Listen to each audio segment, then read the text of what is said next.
নমস্কার, আমার নাম প্রফেসর ডক্টর উজ্জ্বল দেবনাথ, অর্থোপেডিক স্পাইন সার্জন। আজকের টপিক আমরা নিয়ে এসেছি পেরিপ্রস্থেটিক ফ্র্যাকচার। কি পেরিপ্রস্থেটিক ফ্র্যাকচার মানে কি? আমাদের জয়েন্ট রিপ্লেসমেন্ট হয়, হিপ জয়েন্ট রিপ্লেসমেন্ট, নি জয়েন্ট রিপ্লেসমেন্ট। অনেক সময় দেখা গেছে আফটার নি রিপ্লেসমেন্ট 4 ইয়ার্স বা 5 ইয়ার্স পরে হঠাৎ করে মানুষটি ধাক্কা খেলো, কোথাও পড়ে গেল, তাহলে নি জয়েন্টের ফিমোরাল সাইডে ভেঙে যেতে পারে, বা টিবিয়াল সাইডে, নিচের টিবিয়া ওই সাইডে ভাঙতে পারে।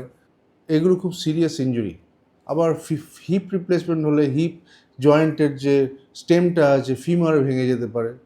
এইগুলো সিরিয়াস ইনজুরি, আর এগুলোকে ট্রিটমেন্ট করতে ইমিডিয়েটলি আপনার এমার্জেন্সি অর্থোপেডিক সার্জনকে দেখাতে হয়।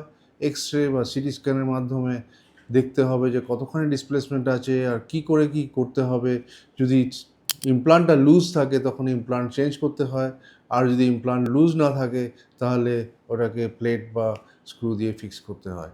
এই হচ্ছে গিয়ে পেরিপ্রস্থেটিক ফ্র্যাকচারের ট্রিটমেন্ট। বাট অ্যাকিউটলি আপনার বাড়িতে কি করবেন, একটা পায়ে স্প্লিন্ট লাগিয়ে ওষুধ অ্যানালজেসিয়া দিয়ে হাসপাতালে নিয়ে আসতে হবে।